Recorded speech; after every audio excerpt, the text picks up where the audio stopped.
चलो बिस्मिल्लाह रहमान रहीम। पीछे से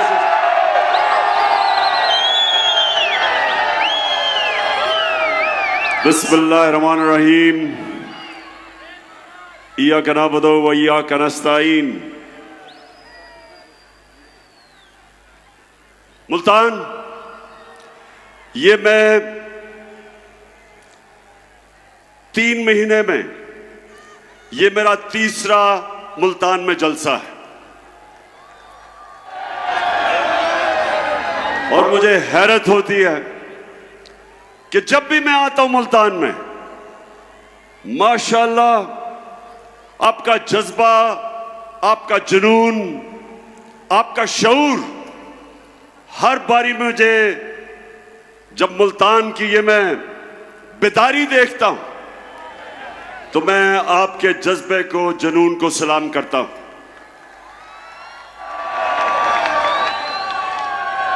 अब मुल्तान, आज मैंने आपसे कई बातें करनी हैं, लेकिन सबसे पहले जो मैं देखता हूं, जिस तादाद में आज मुल्तान में हमारी ख्वातीन आई हुई हैं, मैं खास तौर पे आज आपको सलाम भी करता हूं और आप सबके लिए मैं पैगाम, अपनी ख्वातीन के लिए मैं पैगाम जो देना चाहता हूं वो ये कि देखें, अपने बच्चों को आपने खास तौर पे एक चीज समझानी है। नौजवानों, ये आपके लिए भी है। हमने अपने बच्चों को समझाना है कि कोई मुल्क अजमत पे नहीं जा सकता, तरक्की नहीं कर सकता, उस मुल्क की दुनिया में इज्जत नहीं हो सकती जब तक वो मुल्क अपना मुकाम नहीं समझता, जब तक वो मुल्क एक चीज अपने ज़हन में नहीं डालता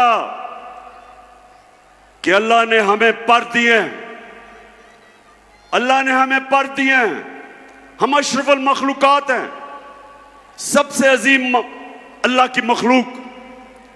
कोई जरूरत नहीं है कि हम जमीन के ऊपर चूंटियों की तरह रींगे। जो मैं आपको पैगाम देना चाहता हूं वो ये कि हम सब में अल्लाह ने सलाहियत दी है, हम सब में अल्लाह ने वो ताकत दी है कि हम बड़े बड़े काम कर सकते हैं, हम अपने मुल्क को उठा सकते हैं, हम इसको वो मुल्क बना सकते हैं जो इलामा इकबाल की ख्वाब थी, एक मिसाली इस्लामी रियासत जो दुनिया के अंदर मिसाल बने कि असल में इस्लाम क्या है। तो मैं अपनी बहनों, आप सबको और अपने नौजवानों, खास तौर पे आपको, मैं जो आपको पैगाम देना चाहता हूं वो ये कि अल्लाह आपको एक बड़ा इंसान बनाता है। हम अपनी कमजोरियों की वजह से एक छोटा सा इंसान बन जाते हैं। मैं जब क्रिकेट खेलता था, मेरे से बहुत ज्यादा सलाहियत रखने वाले खिलाड़ी थे, मेरे से ज्यादा टैलेंटेड थे, लेकिन उनकी ख्वाब बड़ी नहीं थी, सोचते नहीं थे बड़ा। जब थोड़ा सा कामयाबी होती थी मुतमईन हो जाते थे या पैसे के पीछे लग जाते थे। ये मेरे पाकिस्तानियों एक चीज रखना, ये मेरे कभी लफ्ज ना भूलना, पैसे को इस्तेमाल करना सीखो, पैसे से कभी इस्तेमाल ना होना।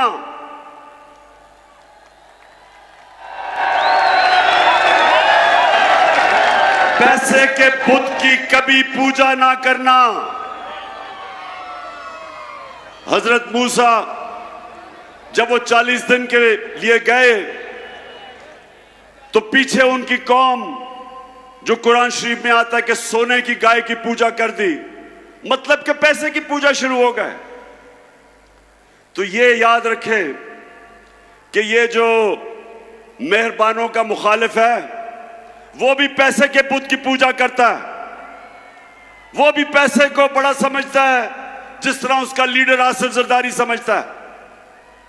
कभी भी मेरे मुल्तान के पाकिस्तानियों, ला इलाहा इल्लल्लाह का मतलब समझो। स्वाय अल्लाह के जब आप किसी के चीज के सामने झुकते हैं वो शिर्क है, चाहे वो पैसे का बुत है, चाहे वो खौफ का बुत है। आजकल मेरी टीम के लोगों को, मेरे एमपीज को टेलीफोन आते हैं धमकियों के कि ये पार्टी छोड़ो। मीडिया को धमकियां दी जाती हैं, मीडिया हाउसेस को धमकियां दी जाती हैं, एंकर्स को, सहाफियों को डराया जाता है कि इमरान खान के साथ ना चलो नहीं तो हम ये कर देंगे।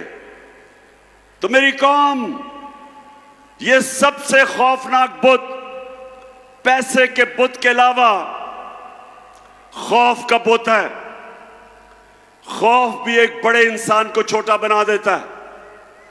आज तक कोई बड़ा खिलाड़ी नहीं निकला जिसने अपने खौफ को काबू नहीं पाया। आज तक कोई बड़ा फौजी नहीं निकला जिसको तगमे मिले हो, जिसने अपने खौफ के बुत के ऊपर काबू ना पाया हो। बड़ा बिजनेसमैन बना जिसको नुकसान से डर, उस डर के ऊपर काबू ना पाया हो। कोई भी इंसान जो अपनी ख्वाब के पीछे जाने से डरता है वो बड़ा इंसान नहीं बनता। और इसलिए मैं जब प्राइम मिनिस्टर था, मैंने रहमतुल आलमीन अथॉरिटी बनाई। उसका मकसद क्या था? क्या मकसद था? उसका मकसद यह था कि मेरे बच्चों को, इस मुल्क के नौजवानों को पता चले कि आज से तकरीबन 1500 साल पहले जब मेरे नबी सल्लल्लाहु अलैहि वसल्लम ने दुनिया की तारीख का सबसे बड़ा इनकलाब लेके आए थे, वो कैसे उन लोगों को जिनकी कोई हैसियत नहीं थी, कैसे उन्होंने उनको दुनिया की इमामत करवा दी। ये तारीख का हिस्सा है कि वो अरब जो मदीना में मक्का में बसते थे, उनके दोनों तरफ दुनिया की उस वक्त की अजीम सुपर पावर्स थी, इनकी हैसियत ही कोई नहीं थी। और मेरे नबी सल्लल्लाहु अलैहि वसल्लम ने मदीना की रियासत में उनको ऐसा तब्दील किया, उनको छोटे से लोगों को बड़े इंसान बना दिया, उनके खौफ खत्म कर दिए। जो अल्लाह के सिवा जिन बुतों की वो पूजा करते थे, बुत खत्म कर दिए। वो लोग परवाज करते करते कई 100 साल तक उन्होंने दुनिया की इमामत की, दुनिया के अजीम तरीन कौम बन गए। इसलिए अल्लाह हमें हुक्म देता है कि नबी सल्लल्लाहु अलैहि वसल्लम के रास्ते पे चलो। इसलिए नहीं कि आप अल्लाह को फायदा पहुंचाते, इसलिए कि जब आप नबी के रास्ते पे चलते हैं, आप एक छोटा सा आदमी बड़ा इंसान बन जाता है, इंसानों को पर लग जाते हैं। तो मेरी सबसे बड़ी कोशिश है कि मेरी अपनी कौम को किसी तरह अपने नबी की सुन्नत पे चलाऊं, ताकि मेरी कौम भी एक अजीम कौम बने। और वो बननी थी जो इलामा इकबाल की ख्वाब थी, और जो मेरे लीडर कायदे आजम ने जिसकी जदोजहद की थी, वो एक अजीम कौम थी। वो बननी थी, दुनिया के अंदर मिसाल हमने बनना था। उस रास्ते पे हमें वापस जाना है, और उसके लिए मुल्तान हमें हकीकी आजादी की जद्दोजहद करनी है। हमने अपने मुल्क को आजाद करना है। ये जो बैरूनी मुल्क साजिश के तहत चोरों को ऊपर बैठाया, जो बैरूनी मुल्क के गुलाम हैं, जिनके पैसे मुल्क से बाहर पड़े, ये जरदारी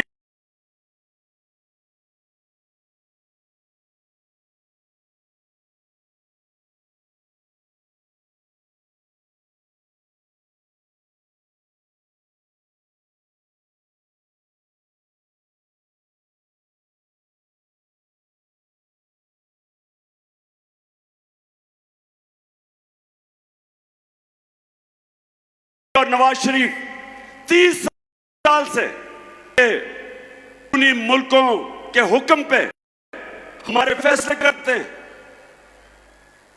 इनमें इतनी जरूरत नहीं कि जब रूस हमें सस्ता तेल बेच रहा था, जब मैं रूस गया और उन्होंने हमें सस्ती गंदम भी देनी थी, सस्ता तेल भी देना था, इन्हों में जरूरत नहीं थी कि इनका जो आका है, जिन्होंने इनको ऊपर बैठाया, जो अमेरिकी साजिश के तहत आए कि कहीं अमेरिका ना नाराज हो जाए, लिहाजा मेरे लोगों को महंगा तरीन तेल, डीजल, पेट्रोल और उसकी वजह से बिजली,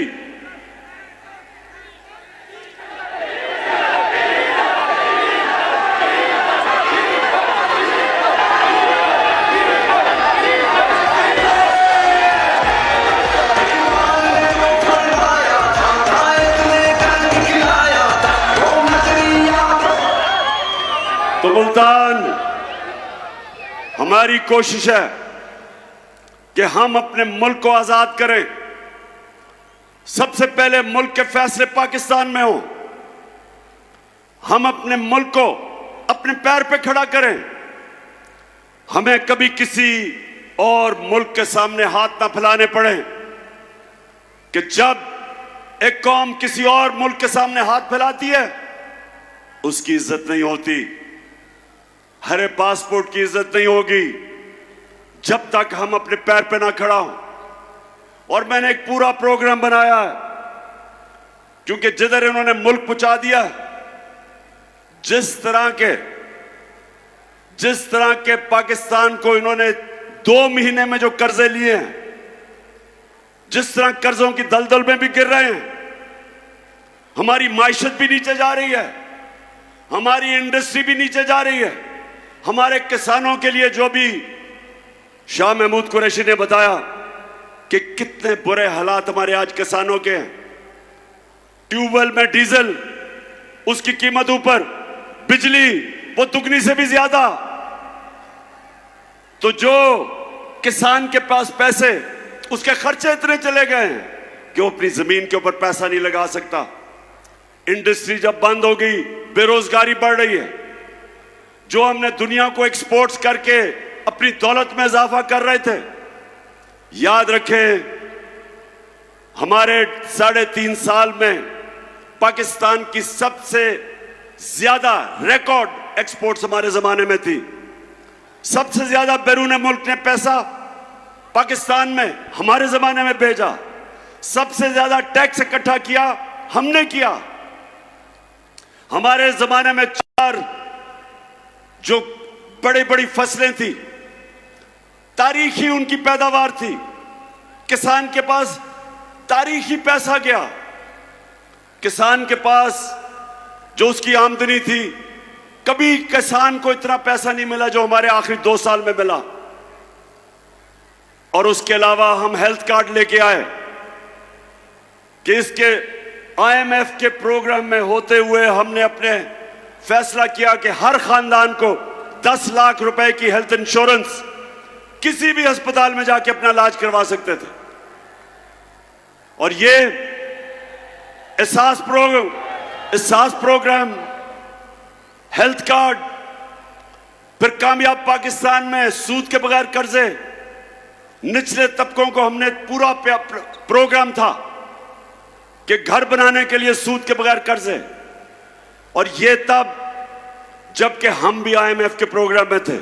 तो मैं आज ये कहना चाहता हूं कि वो जो मुल्क ऊपर जा रहा था, एक साजिश के तहत उन्होंने हमारी गवर्नमेंट कराई, और जब से ये हुकूमत आई है, कीमतें आसमानों पे, माइशत जमीन पे।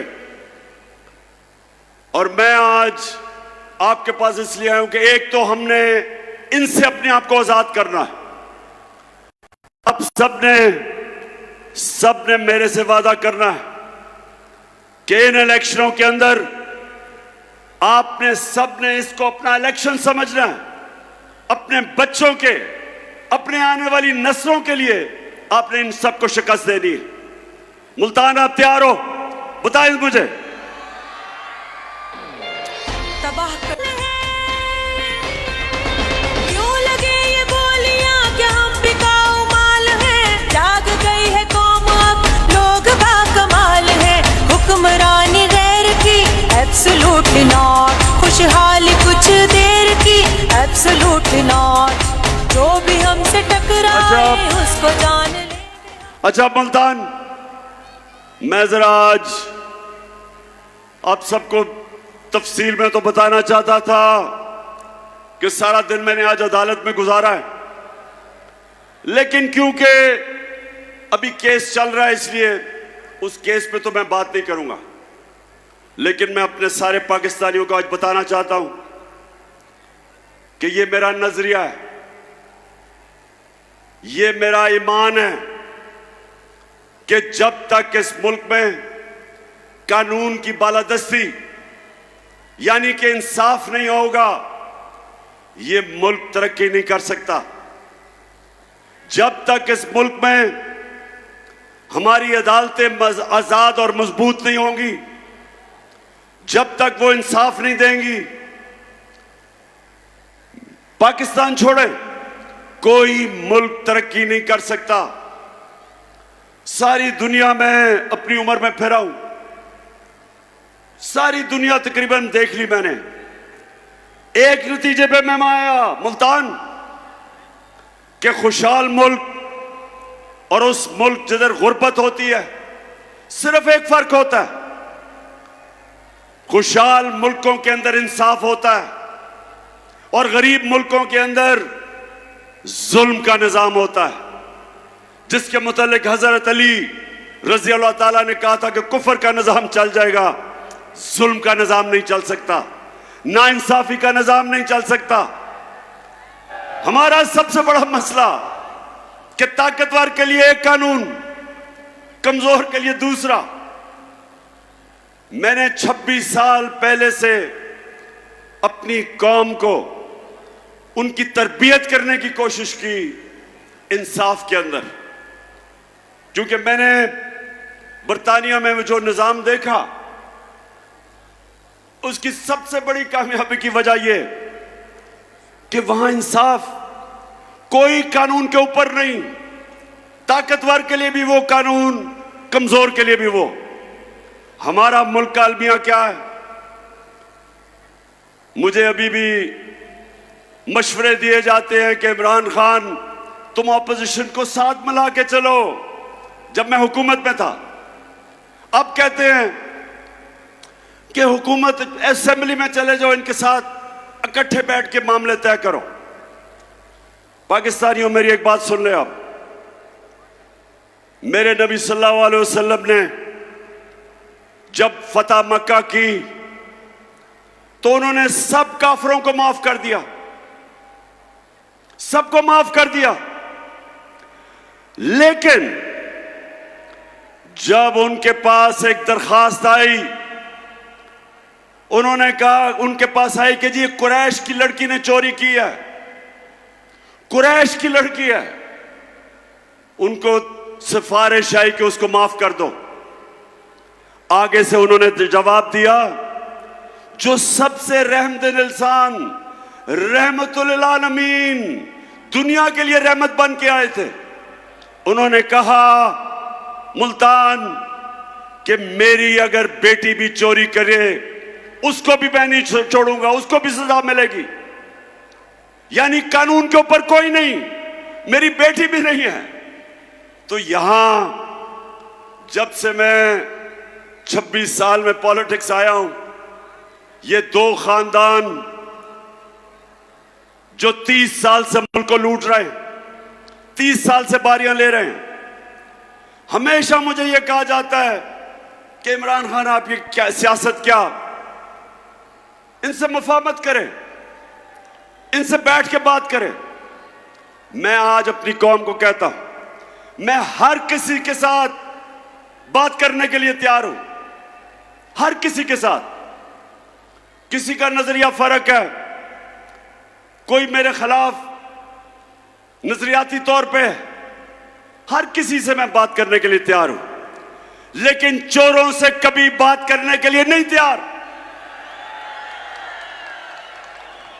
जिस वक्त एक माशरा चोरी को बुरा नहीं समझता, वो कौम अपनी कब्र खोद देती है। जब आप ये कहते हैं कि फलाने ने इतनी करप्शन की, और वो जब जाता है न्याय की अदालत में तो उसके ऊपर फूल फेंकते हो। जब एक माशरा बुराई को बुरा नहीं समझता, अपनी तबाही का दरवाजा खोल देता है। इसलिए अल्लाह ने कुरान में हुक्म दिया, अमर बिल मारूफ, अच्छाई के साथ खड़े हो, बुराई के खिलाफ खड़े हो। हुक्म दिया कौम को हुक्म दिया है कि अगर तुमने अपनी बेहतरी का सोचना है तो बुराई के खिलाफ जहाद करो। कहीं कुरान में नहीं लिखा कि बदी के साथ मुफाहमत करो। और मैं अपनी ख्वातीन को भी ये कहना चाहता हूं कि अपने बच्चों को ये जो हुक्म है अल्लाह का, अमर बिल मारूफ, अच्छाई की तरबियत करें, अच्छाई और बुराई में फर्क बताएं। क्योंकि जो मगरिब में मैंने माशरे देखे हैं, वो वाकई अमर बिल मारूफ पे चलते हैं। वो माशरे जिनको हम काफिर कहते हैं, वो माशरे अमर बिल मारूफ पे चलते हैं, और हम अपने आप को मुसलमान कहते हैं। और हम तमाशा क्या देखते हैं कि छोटे चोर जेलों में और बड़े बड़े डाकू, कोई वजीर आजम बन जाता है, कोई वजीर बन जाता है, कोई असेंबलियों में चला जाता है।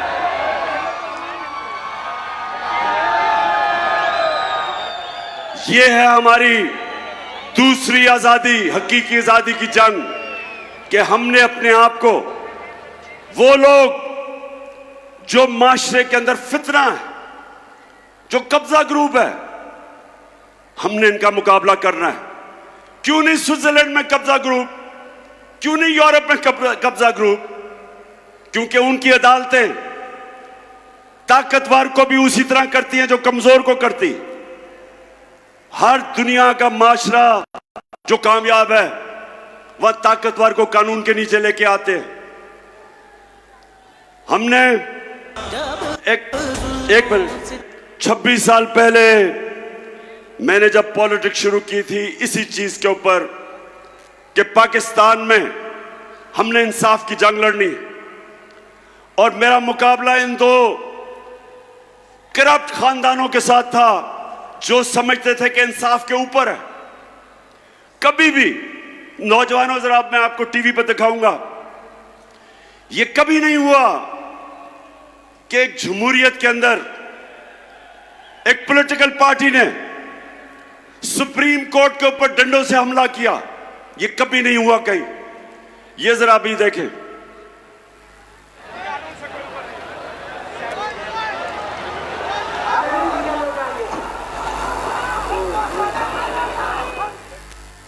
ये सुप्रीम कोर्ट के बाहर खड़े हैं।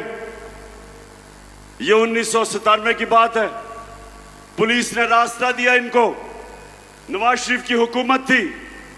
ये जरा देखें, सुप्रीम कोर्ट में पुलिस से इनको नून लीग के गुंडों को जाने दिया, क्योंकि वो नवाज शरीफ के खिलाफ फैसला करने लगा था justice Shahzad Ali Shah.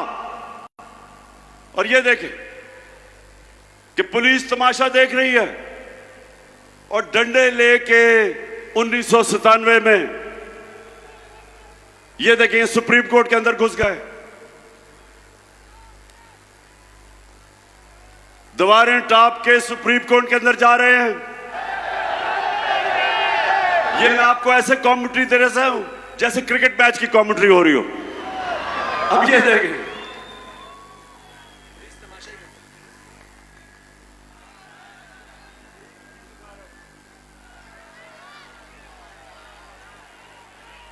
Supreme court के ऊपर चढ़ गए और पुलिस तमाशा देख रही है। ये सुने, अब मैं ये आपको क्यों दिखा रहा हूं, ये किसी जमहूरियत में नहीं होता। सजाद अली शाह को उन्होंने सुप्रीम कोर्ट से भगाया, वो जान भी बचा के भागा, जो चीफ जस्टिस था। और फिर इन्होंने जजेस को, बाकियों को पैसा चलाया, ब्रीफ केस चलाए और सजाद अली शाह को हटाया गया। कोई एक्शन नहीं लिया गया इनके ऊपर। और ये वो लोग हैं जो आज मुल्क पे मुसल्लत है और आज कहते हैं चोरी हमने की है, हमें एनआरओ दो, हम कानून से ऊपर हैं।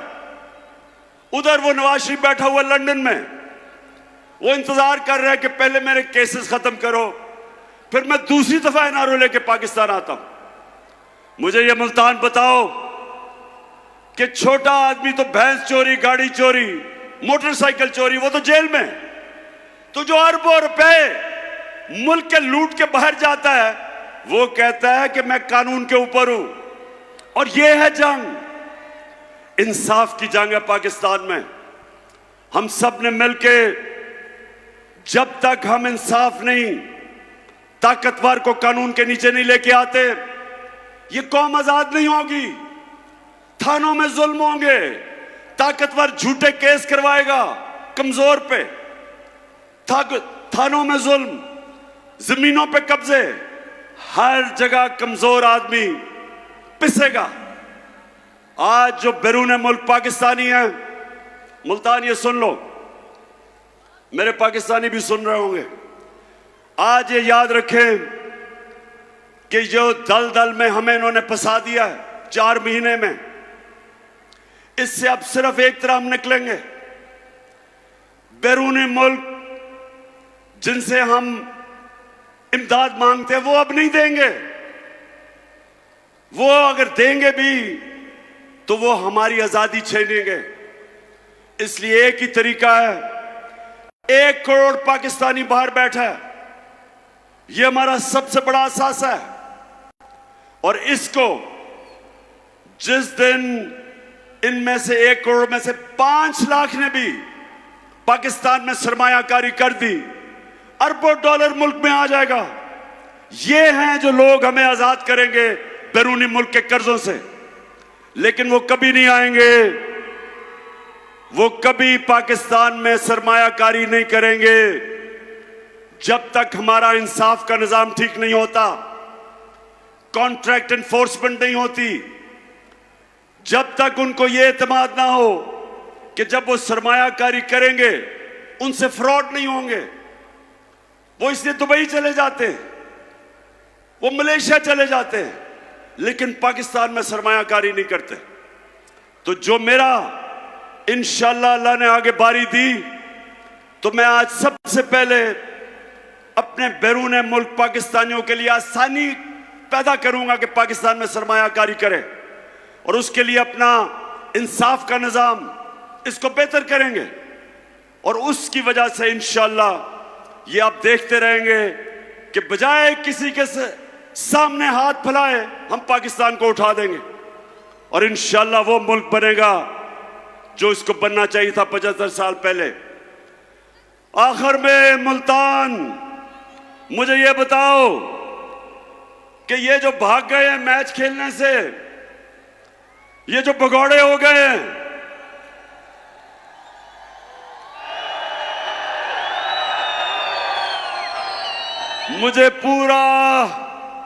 मुझे पूरा यकीन था कि इन्होंने इलेक्शनों से भागना है।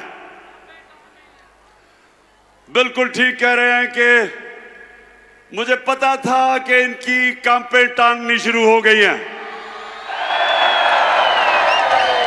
मुझे अंदाजा हो गया था कि ये जो जलसे देख रहे हैं, ये जो पब्लिक को देख रहे हैं, जिस तादाद में पब्लिक निकल रही है, गर्मी में, गर्मी हो बारिश हो, पब्लिक निकल रही है। इनको पता है कि कौम किस तरफ खड़ी हो गई है, जाके डर रहे हैं। जो 17 जुलाई को पंजाब के 20 बाई इलेक्शन हुए, पूरी धांधली के बावजूद, धांधली की, इतना इलेक्शन कमीशन कभी पाकिस्तान में मैंने ऐसा नहीं देखा जो मुकम्मल तौर पे इनके साथ मिलकर धांधली करता है। उसने भी धांधली की, इंतजामिया भी इनके साथ, मिस्टर एक्स ने भी मदद की। सबके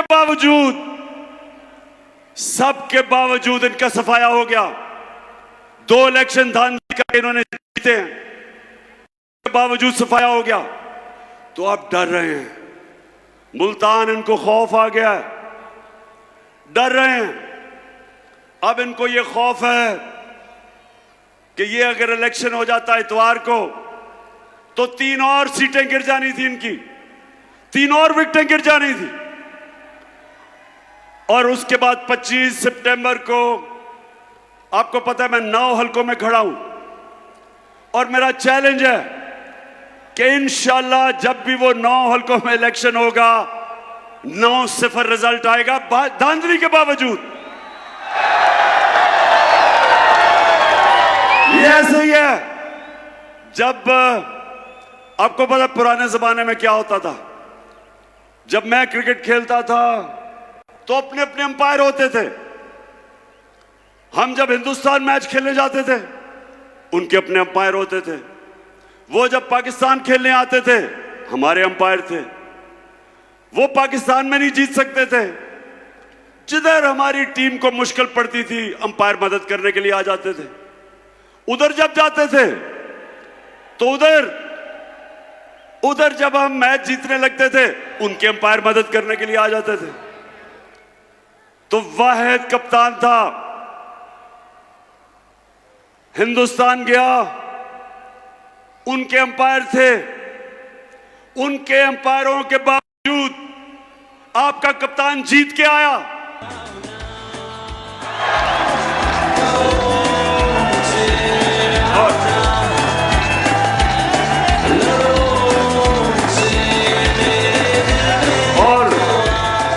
और इस बारी मुल्तान, इस बारी पहले हमने 17 जुलाई को जो चीफ इलेक्शन कमिश्नर ने इनके साथ मिलकर बैटिंग की, उसको भी हराया, इनको भी हराया, इंतजामिया भी इनकी थी, उसको भी हराया, और मिस्टर एक्स को भी हराया।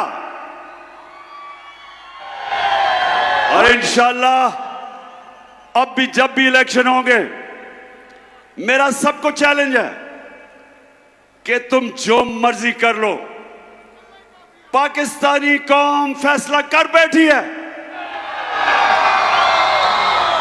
जो मर्जी करो, पूरी कोशिश है इनकी कि किसी तरह इमरान खान को मैच से निकाला जाए। ये हम जब छोटे होते थे ना मुल्तान, हम जब छोटे होते थे तो जब आपस में क्रिकेट मैच खेलते थे, तो जो टीम हार रही होती थी वो विकेटें उठा के भाग जाती थी। ये इन्होंने किया है, हार रहे थे, विकेटें उठा के चले गए, मैच ही कैंसिल कर दिया इन्होंने। लेकिन मेहरबानो, मुझे तो बड़ी खुशी हुई कि जिस तादाद में हमारी ख्वातीन आई हैं, मेहरबानों ने सुना, बड़े जलसे किए और अपनी औरतों को।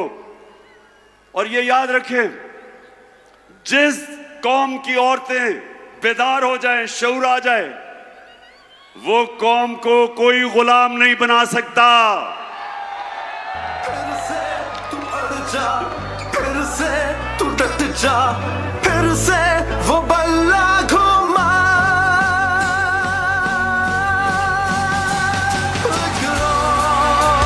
कदम बढ़ा, फिर से वो लम्हा दोहरा। आजकल हालात ऐसे हैं मुल्तान, आजकल हालात ऐसे हैं कि वालिद जनाब या पीपल्स पार्टी या नून लीग के लिए मेहनत कर रहा है, जब घर आता है तो पता चलता है कि बीवी बच्चे सारे तहरीक इंसाफ में आ गए हैं।